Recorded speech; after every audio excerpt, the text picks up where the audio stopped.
Mevcut konumuz Siverek Devlet Hastanesi sağlık problemleri. 267 bine dayanan nüfusumuzla birçok kadroların boş oluşundan, yıllarca bunun dile getirilmesinden dolayı birçok sivil toplum örgütüyle de görüştünüz zaten. Sayısız talebimiz var ama hiçbir anlamda geri dönüşü veya cevap alamadık. Ki kendiniz de şahitsiniz, son dönemlerde yaşananlar, doğum vesilesiyle il dışına gidenler, çocuklarını hastaneye götüremeyenler, işitme testlerini 1,5 yılda yapamayanlar, bunlarla ilgili ciddi anlamda problemler var. Sağlık problemlerinin bu seviyeye gelişinin, problemlerin çözümüne bir şekilde varmamız lazım. Sesimizi bir yerlere duyurmamız lazım. Bu anlamda arkadaşlarla bir araya geldik.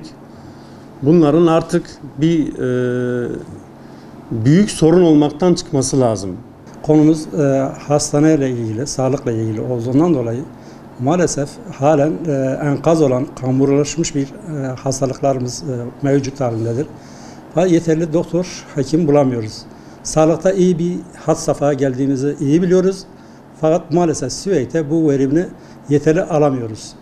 Bunların giderilmesini büyük ve arzularımızdır. Ve halklarımız içerisinde sıkıntı yaşanan çevre ilçelerden gelip de bize halen de başvuruda bulunan arkadaşlarımıza cevap veremeyecek durumdayız. Halen geçen haftalarda biz arkadaşlarımız, dostlarımız hastasından dolayı Diyarbakır'a doğum için götürüldü. Oradan vefat edilip cenazesi geri geldi. Bu üzücü bir olaylardır. Bunların önlerinin kesilmesi lazım. Bir an evvel el atılması lazım. Böylelikle halkımız çok zor durumda kalıyor. Ve Diyarbakır'a, Urfalara gitmeyelim. Kendi hastanemiz büyük bir teşkilat içerisindeyiz ama maalesef içinde doktorlarımız yeterli gelmiyor. Şimdi yıllardan beri özellikle benim annem hasta. 20 yıldır. Memlekette bırakmadığım yer kalmadı. Niye benim hastanemde doktorum olmasın da niye ben hastamı kendi hastaneme götüreyim? Geçenlerde benim oğlum kaza geçirdi. Allah kimsenin başına vermesin.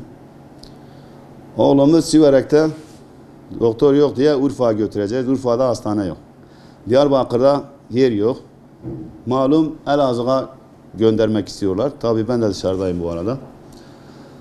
En son bakıyorlar oradan buradan özel bir hastane buluyorlar.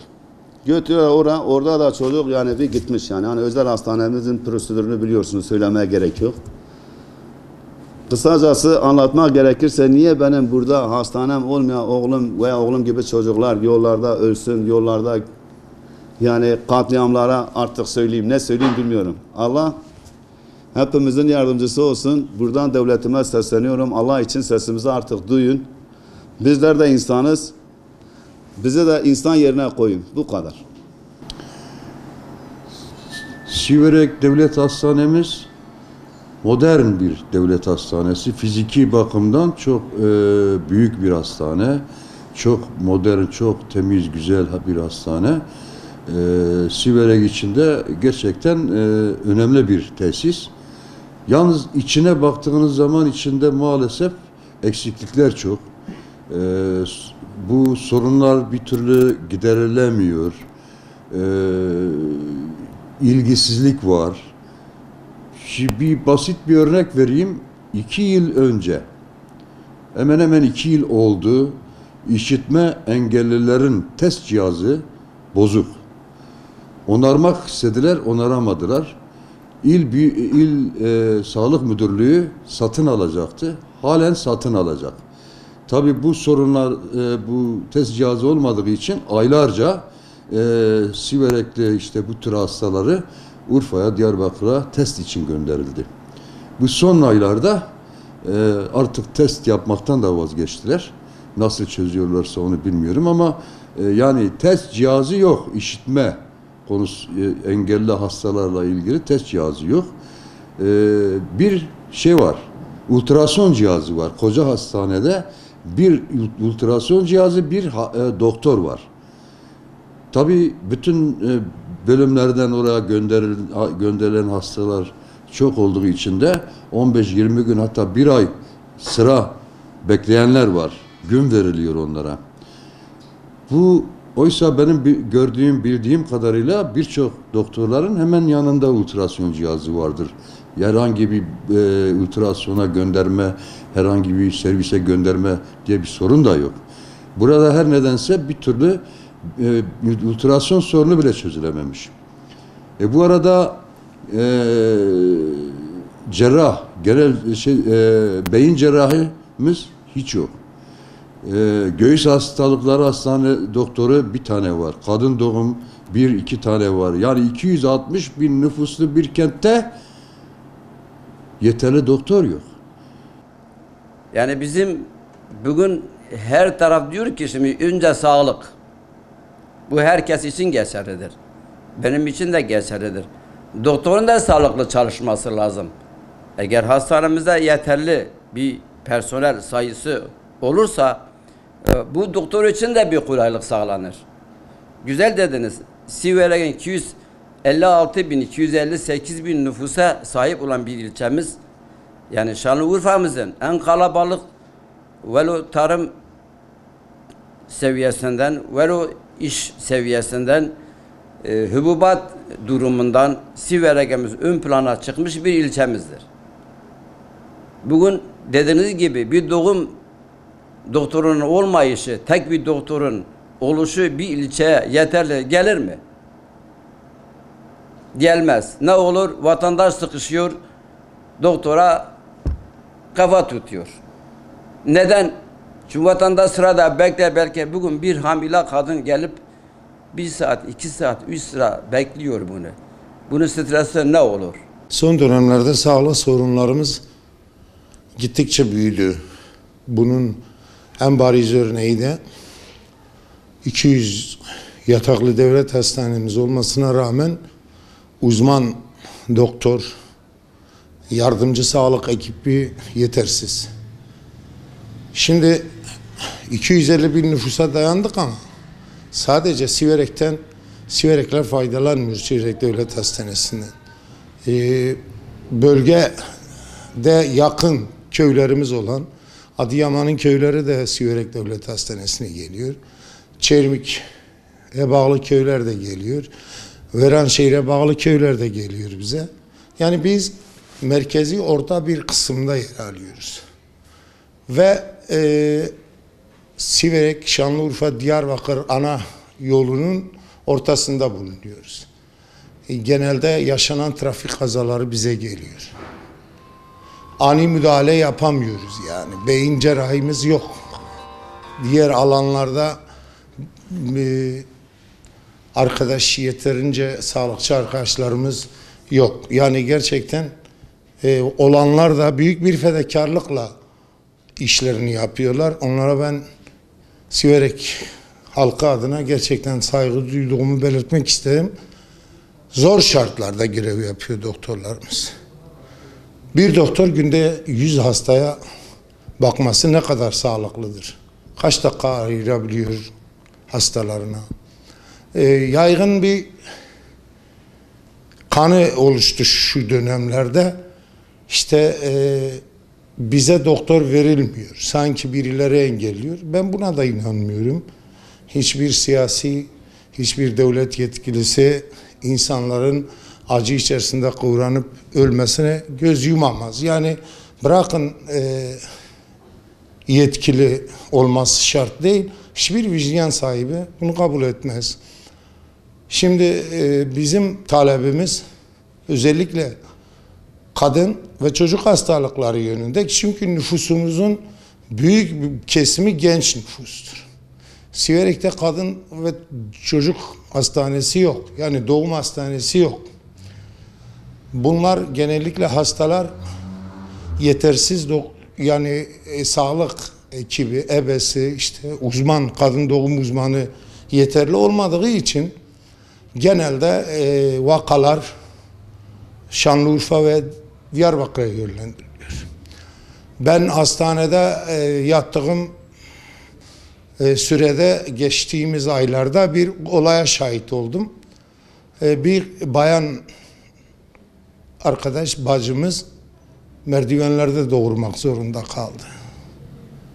Yani acilde onun sedyeyle, asansörle yukarı kata çıkarılması lazımken o ablamız personel yetersizliğinden, araç gereç yetersizliğinden 2 yakınının kolunda yürürken doğum yaptı. Ben buna şahit oldum yani. Bu olayların yaşanmaması, bölge insanının kendisine değer verildiğinin hissinin yaratılması açısından, farkındalık oluşturulmaması açısından, yani İstanbul'daki bir bayan herhangi bir hastane ortamında doğum yapabiliyorsa, Siverek'teki kadına da bu imkanlar sağlanmalı. Yani Siverekli kadın düşünürken İstanbul'daki kadından benim neyim eksik dememeli. Ya bu vicdani bir şeydir. Çözüleceğine inanıyorum. Bu arada sadece devletle kalınmamalı. Yani devletten beklenmemeli. Şu açıdan diyorum, gönüllü olarak bu bölgede görev yapacak doktorlarımızı ben rica ediyorum, bölgeye gelsinler. Bakın, bizim insanımız çok fedakar insandır. Evet, ufak tefek belki doktorlara karşı yanlışlar da olmuş ama bu yoğunluktan dolayı, doktorsuzluktan dolayı yaşanan olaylardır. Yani temelinde sağlıkta yetersiz ekip ve donanım yetersizliğinden dolayı kaynaklanan olaylardır. Tartışmaların sebebi budur. Yani vatandaş acilde 2 saat bekliyor, serumunu kontrol edecek bir sağlıkçı bulamayınca isyan eder tabii ki. Bu da dönüşümlü olarak oradaki sağlık çalışanlarımıza dönüyor. Bunun olmaması için personellerin getirilmesinden yanayız. Doktorlar vicdan sahibi doktorlar. Yani artık Türk doktorları Afrika'da gidip hizmet yaparken ben doktorlardan rica ediyorum, bizi de Afrikalı görsünler. Rengimiz belki beyaz ama hizmetimiz çok kara, kapkara. Zenci karası bir hizmet var. Anlayış var bizde. Ben rica ediyorum doktorlardan, vicdan sahibi doktorlar vardır. İnşallah sesimi duyarlar. Gönüllü olarak bu bölgeye gelirler. Bu bölgenin insanıyla hem onlara sağlık getirirler, onları hayata, yaşama bağlarlar. Böylece hem sevap işlemiş olurlar, bir yerden de o mesleğinin zevkini almış olurlar. Yani o zorlukları yaşayarak mesleğimi ben yaptım, zor şartlarda bile yaptım, yapabiliyorum demeleri için Siverek bir fırsattır diyorum. En son açıklanan TÜİK verilerine göre kentimizin nüfusu 260 bine dayanmaktadır. Maalesef 260 bin nüfusluk bir kentte 2 tane kadın doğum doktoru bulunmaktadır. Bunlardan birisi polikliniğe, diğeri ise doğumhanede görev yapmaktadır. Sıra alınmak istediğinde haftalarca beklenmektedir. Bunun yanında çocuk cerrahisi, beyin cerrahisi mevcut değildir. Kardiyoloji, kulak burun, boğaz ve göğüs tek bir doktor bakmaktadır. Yetkililerden talebimiz bir an önce kentimizdeki doktor problemini çözmelerini talep ediyoruz. Dün bir haftaya yakındır bizim üzerimizde durduğumuz bir konu var. Siverek'te gerçekten ciddi manada bir doktor eksikliği var. Bunu ne yapabiliriz, nasıl gündeme getirebiliriz? Devletimizin sağlık konusunda yapmış olduğu devrimler ortadadır. Çok güzel yani sağlık alanında gelişmeler yaptı. Biz de hani devlet hastanemiz hem kendi şey olarak yer bakım olarak hem de hasta yani yatak olarak 200 yataklı bir devlet hastanesidir. Biz de dedik ki hani bu hastalarımız sürekli insanlardan gelen şikayet üzerine işte Urfa ve Diyarbakır'a hastalarımız sevk ediliyor. İşte doktor eksikliğinden kaynaklı olduğunu söyledi. Biz de gidip bunu yani böyle azıcık gözlemledik. Gerçekten de bir doktor eksikliğinin varlığına fark ettik. En son ben eşimi doktora götürmüştüm. Kadın doğum doktorlarına. Sadece devlet hastanesinde yani Siverek 300 bin nüfusa yakın bir nüfusa sahiptir. Türkiye'nin en büyük ilçelerinden bir tanesidir ve yaklaşık olarak 40 tane ilden de büyüktür. Biz hani şöyle bir gündem oluşturmak istedik. İşte Siverek'in gerçekten doktora ihtiyacı olduğunu bunu Sağlık Bakanlığı'na ve Cumhurbaşkanımıza iletmek istedik. Biz dün akşam itibariyle saat 21'den itibaren bir etkinlik oluşturduk. Siverek doktor istiyor diye ve bunu da Türkiye'de gündemde yaklaşık bir saat tutmaya çalıştık. Bizim şu anda ihtiyacımız olan doktor kadrosunda kulak burun boğaz doktorumuz sadece bir tane mevcut ve bu 300 bin nüfuslu olan bir ilçede gerçekten çok az. Ondan sonra kardiyoloji doktorumuz yok. Ciddi bir şekilde ihtiyacımız olan beyin cerrahi doktorumuz yok. Acil doktorlarımızın sayısı çok az. Kadın doğum uzmanı çok az. Çünkü Siverek doğum oranıyla en fazla doğum oranı en fazla olan ilçelerden bir tanesi, hatta en fazla olan ilçe de diyebiliriz. Bizim devletimizden talebimiz her bir alanda en az 2-3 tane doktorun bulunması ve gerekli şeylerin de yapılması. Yani takibinde yapılmasını istiyoruz. Çünkü yaklaşık olarak günde 4000 tane hastamız hastanelere müracaat ediyor. Zaten takip edersek bunların yarısı ya Diyarbakır'a ya da Urfa'ya sevk ediliyor. Çoğu hastamız ya Urfa'ya ya da Diyarbakır'a sevk edildiğinden dolayı yollarda hayatını kaybetmiş. Çocuklar doğmadan ölmüş. Hani biz çocuklarımızın doğarken ölmesini değil, doğarken güzel bir şekilde yaşamasını istiyoruz. Bizim beklentimiz, bizim temennimiz devletimizden Siverek'i doktorsuz bırakmamasıdır. Siverek'in nüfusu 450 bine yakın, 400 binden fazla. Türkiye'nin 3. bir ilçemizdir. Bizim bir hastane problemlerimiz var. Sağlık Bakanlığı ben defalarca aradım, defalarca. Bir sonuç alamadım. Sayın Milletvekilimize Cenab-ı Gülpınar'a gittim kendi şahsımla. İlhan Çelik eski parti başkanıyla oturduk. Dile getirdim. Tamam dediler, herhangi bir sorun veremedi. Beyin cerrahımız yok. Doğumcumuz yok bir tane. Kadrolojimiz yok, kalp uzmanlarımız yok. Bir tane de o da izine ayrılmış. Ben bypasslı bir insanım. Şimdi hastaneye gittim. Oradan Siverek'in basımını aradım. Allah razı olsun, sizi şey yaptılar. Sizinle ben şu anda röportaj yapıyorum.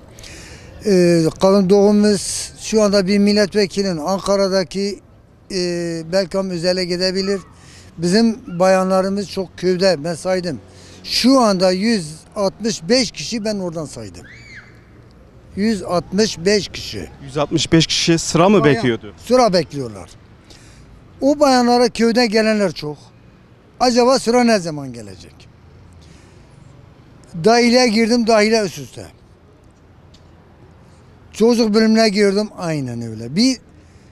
Şunun bakanlığımızdan, yani milletvekilleri değil, bakanlığa rica ederiz. Geceleyin Siverek'in acil bölümü ana baba günü. Ana baba günü. 300 kişi, 400 kişi bir hastanenin içinde var. Bu sağlık ocakları doktorlarımız geceleyin kapatıp evine gidiyorlar. Siverek'ten 10 tane sağlık ocağı var. 10 tane de 5'i geceleyin için nöbetçi bıraksalar Siverek halkı bu kadar sıkıntı çekmez. Çekmez. Beyin cerrahı, en gereken bir beyin cerrahı Siverek'ten yok, Urfa'ya gidiyor. Benim cebimde beka param olabilir, bir fakirin yok. Bir vatandaşın yok yani.